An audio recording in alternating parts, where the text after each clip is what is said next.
कि जो हमारी यूथ है ना, ये जो उनमें ये जो जल्दबाजी आई है बहुत कुछ करने की और बहुत कुछ हासिल करने की, ये जो आजकल का म्यूजिक चल रहा है ना, वो भी वन ऑफ द रीजंस। मेरा ये मानना है और मैंने सुना भी है कि स्कॉलरशिप हर उस बंदे का लग जाता है जो अप्लाई करता है।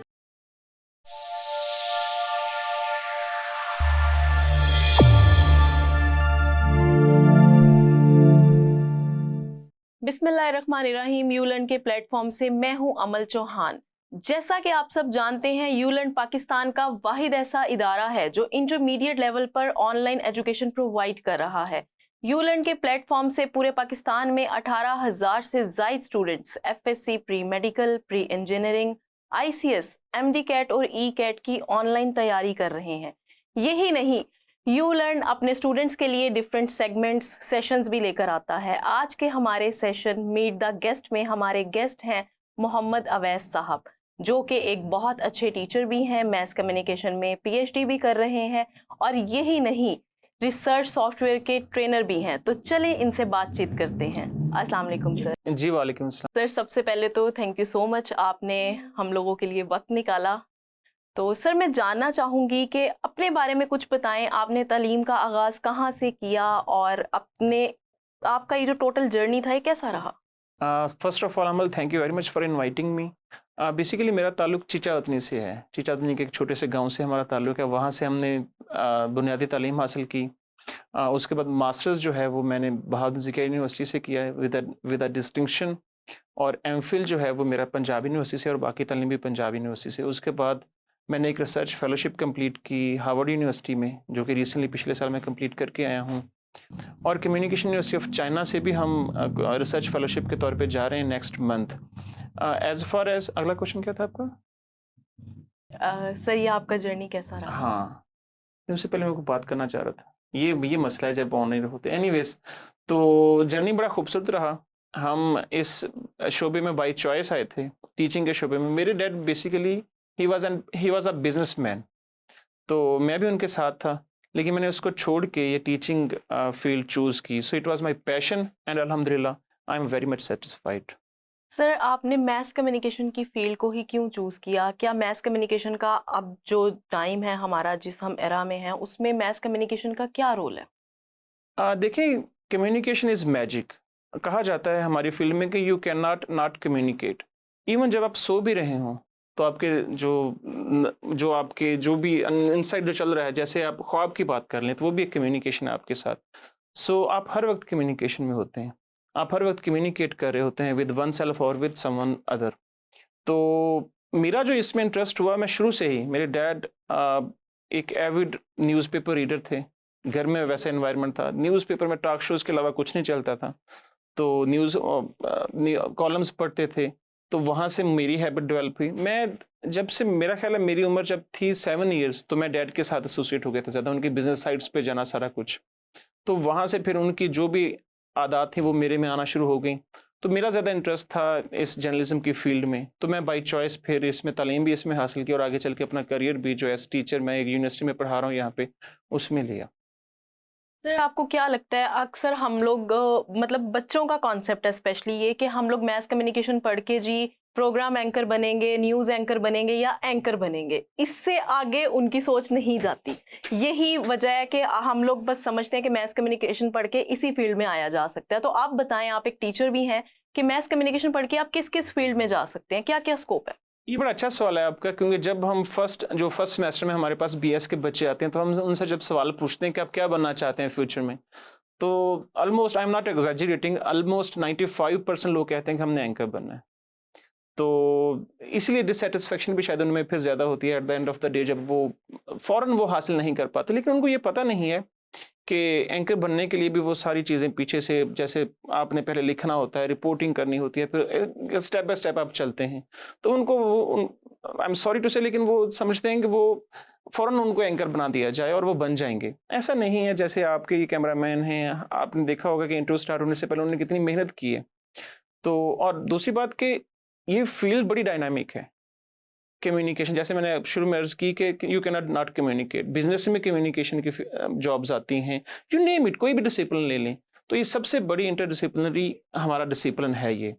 तो बहुत सारी जॉब्स हैं, एडवर्टाइजिंग में जा सकते हैं, फिल्म एंड थिएटर, और इवन पाकिस्तान में जो यूनिवर्सिटीज़ ऑफर कर रही हैं वो डिफरेंट स्पेशलाइजेशंस ऑफर कर रही हैं, जैसे फिल्म एंड थिएटर की हमारी यूनिवर्सिटी में ऑफर हो रही है, जैसे और एडवर्टाइजिंग की है।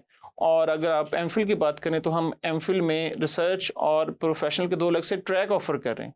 जो प्रोफेशनल के जो ये कैमरा वर्क या जो अपनी कैमरा के फ्रंट पे बैठ के जो स्किल्स इंप्रूव करना चाहते हैं वो प्रोफेशनल वो लेते हैं, और दूसरा रिसर्च। प्रोफेशनल वाले तो आगे फील्ड में चले जाते हैं, रिसर्च वालों के लिए फिर वो जो एकेडमिक फील्ड में बॉडी ऑफ नॉलेज है उसमें फिर अपना कंट्रीब्यूट करते हैं, और उनके लिए दोनों के लिए बाहर बहुत ज़्यादा अपॉर्चुनिटीज़ होती हैं। वो स्कॉलरशिप लेके फिर आप बाहर जा सकते हैं और वहाँ पे फिर अपनी तालीम हासिल करके वापस आके अपने मुल्क को सर्व कर सकते हैं। सर अभी भी आपने स्कॉलरशिप का जिक्र किया, तो मैं आप सबको बता दूं कि सर जो हैं वो डिफरेंट स्कॉलरशिप्स के थ्रू आगे बाहर गए हैं और सर स्कॉलरशिप होल्डर रहे हैं। सर हम लोग के बच्चों के साथ ये बहुत ज़्यादा प्रॉब्लम आती है कि वो अप्लाई तो कर देते हैं डिफरेंट प्लेटफॉर्म से स्कॉलरशिप्स के लिए, लेकिन वो उसे अवेल नहीं कर पाते। क्यों सेलेक्ट नहीं हो पाते? क्या उनके अप्लाई करने में कोई मसला है? किस तरह से अप्लाई करें वो कि स्कॉलरशिप को अवेल कर सकें? बहुत सारे स्टूडेंट्स आते हैं, वो पूछते हैं कि जी हम अप्लाई कैसे करें, तो हम उनसे पूछते हैं कि आप कितनी यूनिवर्सिटीज़ को विज़िट किया है। जवाब आता है कोई भी नहीं।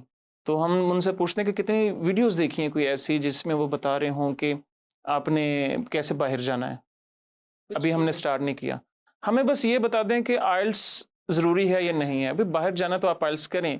हैविंग सेड दिस, जो मेरा जो एक्सपीरियंस है, बहुत सारी स्कॉलरशिप्स ऐसी हैं, जैसे चाइनीज़ गवर्नमेंट स्कॉलरशिप है, उसमें अगर आप अपनी यूनिवर्सिटी से प्रोफिशिएंसी लेटर ले लें तो आपकी वो आइल्स वाली वो आपको ख़त्म हो जाती है, तो आप वहाँ पे जा सकते हैं।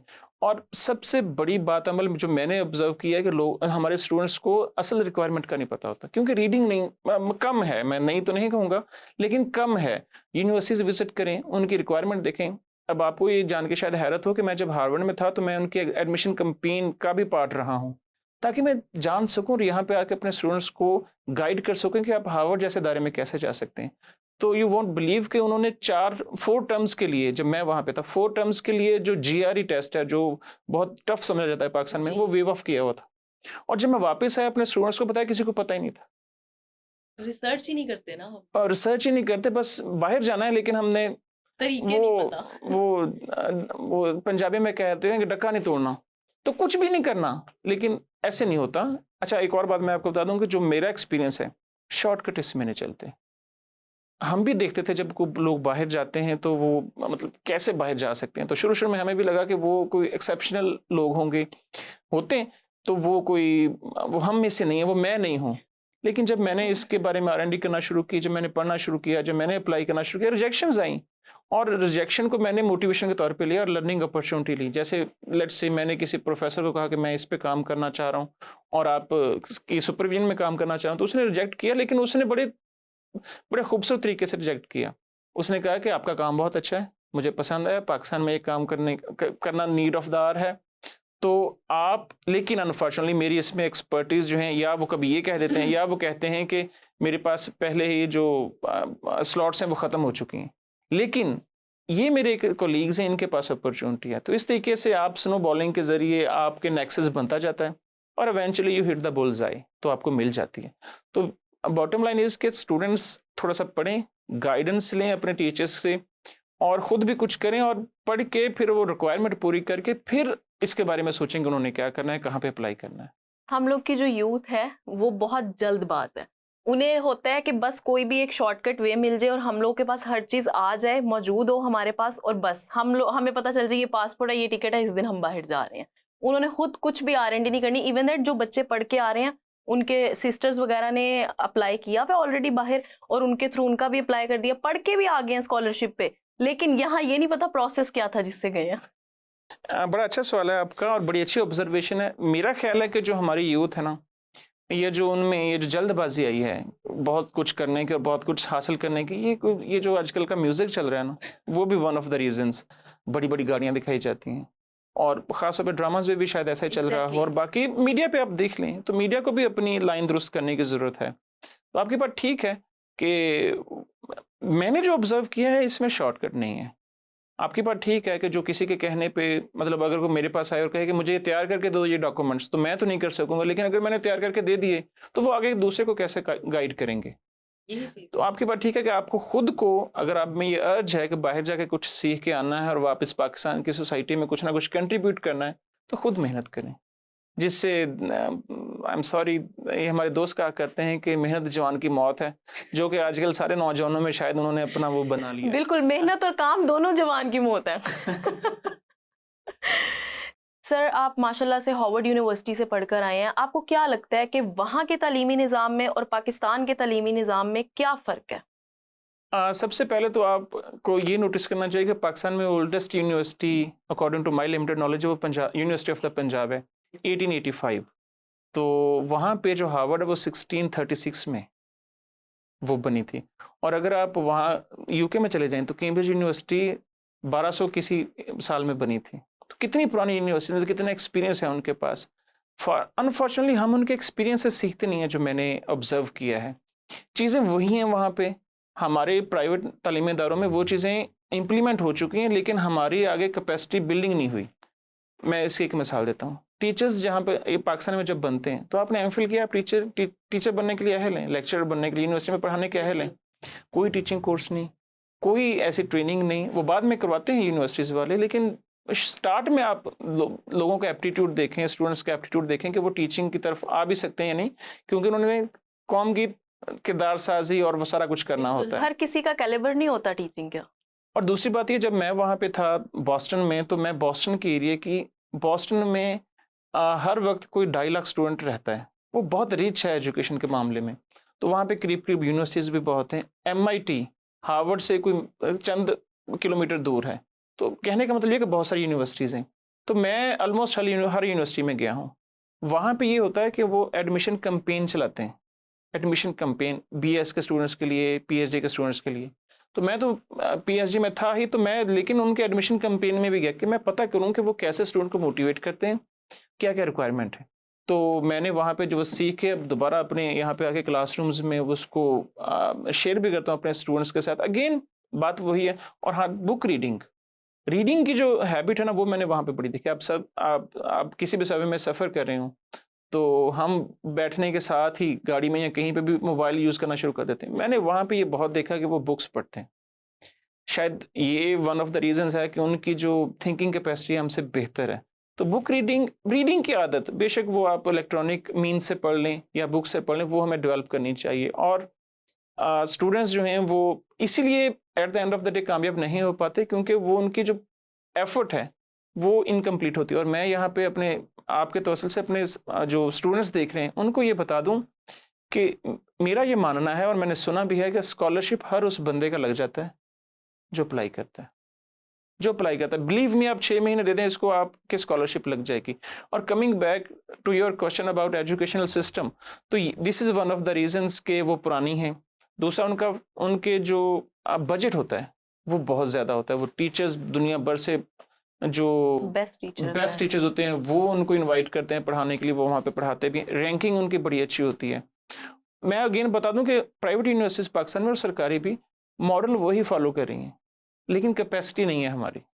कुछ लूप होल्स होंगे मॉडल में भी, मॉडल कॉपी करने में भी, लेकिन मोरलेस उसमें मुझे इतना ज़्यादा फॉल्टी वन सिस्टम नहीं लग रहा। लेकिन कैपेसिटी, अब फॉर एग्जांपल अगर कोई टीचर, मेरे जैसा टीचर है, वो एक गांव से पढ़ के आया है, खुद एफर्ट नहीं अगर उसने की, तो वो क्या पढ़ाएगा वो आगे यूनिवर्सिटीज़ में और इंटरनेशनल स्टैंडर्ड को मीट करने में। तो स्कूल लेवल पे भी हमारी कैपेसिटी बिल्डिंग टीचर्स की होनी चाहिए, ताकि जो बच्चा हमारे स्कूल से आ रहे हैं पीछे से, और पाकिस्तान की ज़्यादातर आबादी आपको पता है रूरल एरिया से हैं, तो वो जो आएंगे और वो उनकी कैपेसिटी बेहतर होगी, तो ओवरऑल पाकिस्तान का निज़ाम जो है ना वो बेहतर होगा। सर, उनके और हमारे टीचिंग मेथड्स में कोई फ़र्क है? मैं आपको बताऊं, वहाँ पे जो मैंने देखा कि वो सर्वे, ये जो क्वेश्चनेयर है, वो फिल करवाने के भी उन्होंने मार्क्स रखे हुए हैं, तभी वो थोड़ा सा डिफरेंस है जो वहाँ पे। एक तो ये है कि वो टीचर, एक और बात मैं यहाँ पे बता दूं कि यहाँ पे हमारे स्टूडेंट्स, जो मेरी ऑब्जर्वेशन है, कंप्लेन करते हैं कि जी यहाँ पे एक क्लास में स्ट्रेंथ बहुत ज़्यादा होती है। लाइक 80 की क्लास भी है, 70। मैं वहाँ पे 75 की क्लास का पार्ट था। टीचर पढ़ाता है, माइक्रोफोन लगे हुए हैं और वो पढ़ा रहे हैं और हमारे तक आवाज़ आ रही है, लेकिन पिन ड्रॉप साइलेंस, क्लासरूम के अंदर पिन ड्रॉप साइलेंस।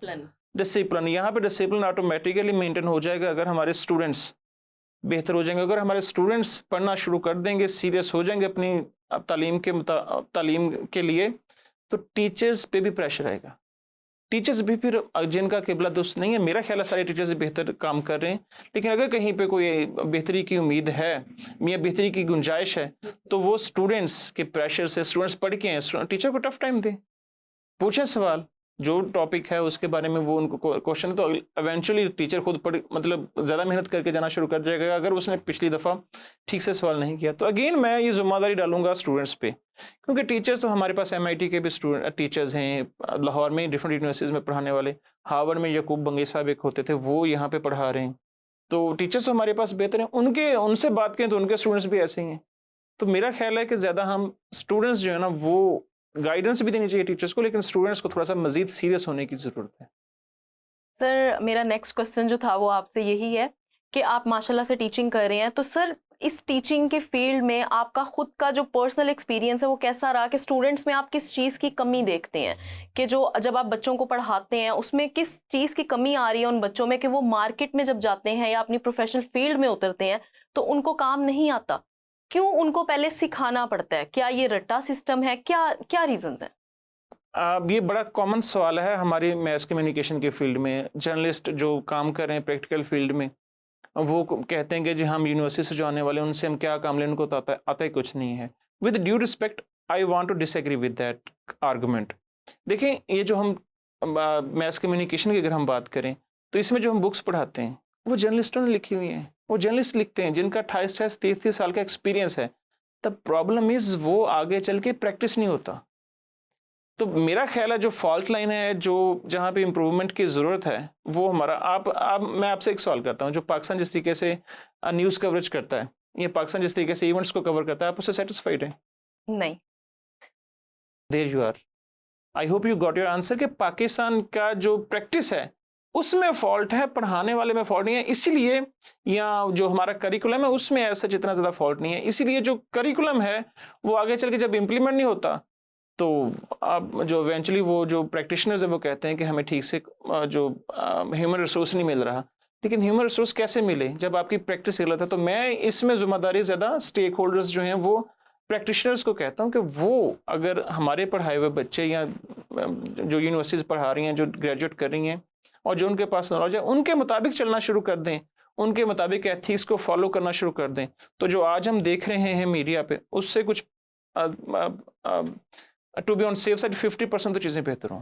सर आपके मुताबिक आपको क्या लगता है कि हमारी यूनिवर्सिटीज़ जो हैं उन्हें हम प्रैक्टिकली भी काम नहीं करना चाहिए, बच्चों की ज़्यादातर थ्रेटिकल चीज़ों पे ध्यान दिया जाता है, असाइनमेंट्स बना दी, क्वेश्चनियर्स हो गए और अक्सर बच्चे व्हाट्सएप पे भेज के जी उसको सॉल्व करवा रहे होते हैं, चाहे वो गलत है या सही है इससे कोई लेना देना नहीं होता बच्चों को, बेशक वो नुकसान करें अपना। लेकिन मुझे ऐसा लगता है कि हमारे जो इंस्टीट्यूट्स हैं उनको प्रैक्टिकल चीज़ों की तरफ ज़्यादा आना चाहिए, तो इसके बारे में आपकी क्या राय है? सबसे पहले तो ये जो प्रैक्टिस है कि व्हाट्सएप के ज़रिए भेज के और जो फिल करवा लेना, ये गलत है।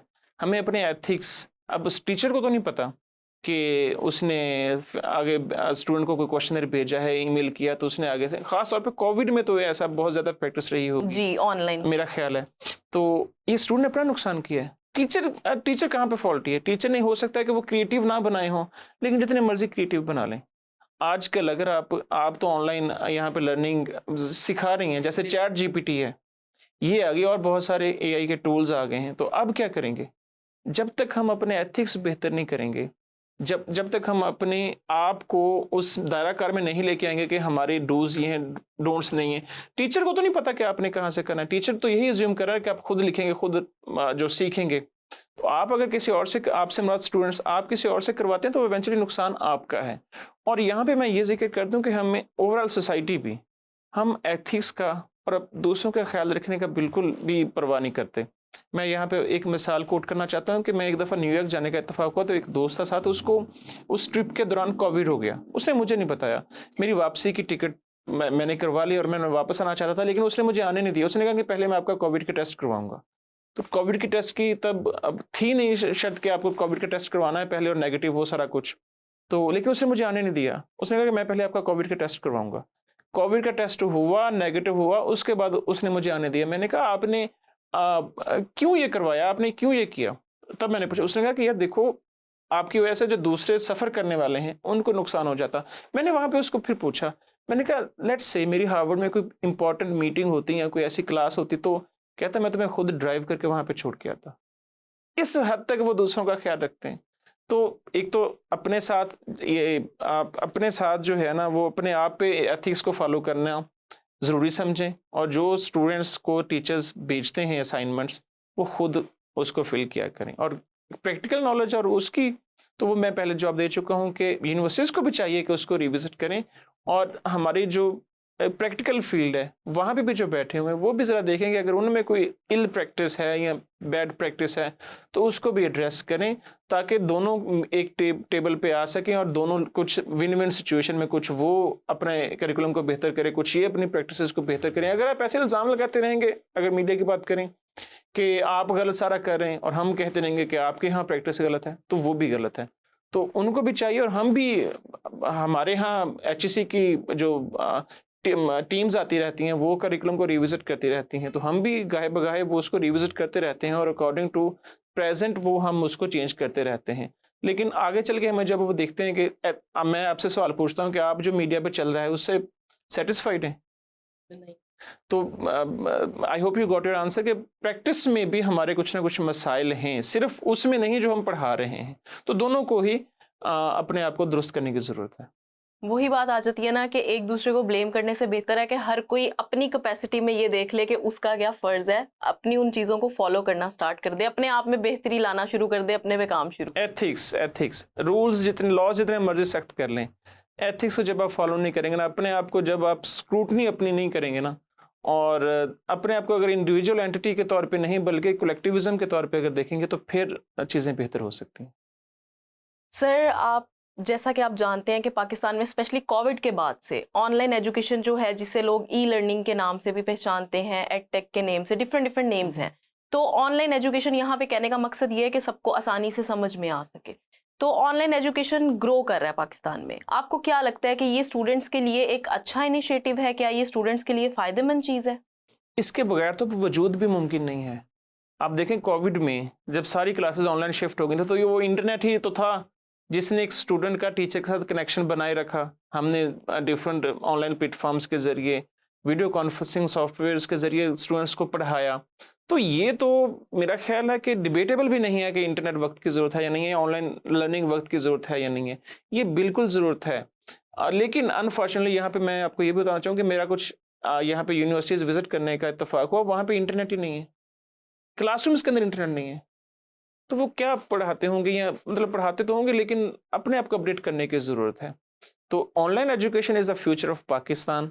दुनिया में तो ये बहुत चल रहा है, और हम भी, और हम आपका शुक्रिया भी अदा करते हैं कि आप अपने प्लेटफॉर्म से जिस तरीके से तालीम को आम कर रहे हैं वो वाकई कमेंडेबल है।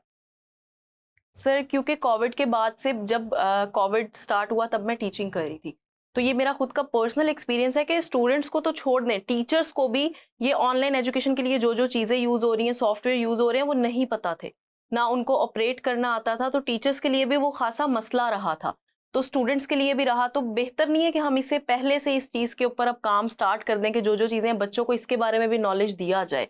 अब कोविड आया तो हम लोग ऑनलाइन एजुकेशन से जी हम लोगों का तारुफ हुआ जी, हम कि ऑनलाइन एजुकेशन भी कोई चीज़ है, ये सॉफ्टवेयर्स भी कोई चीज़ है।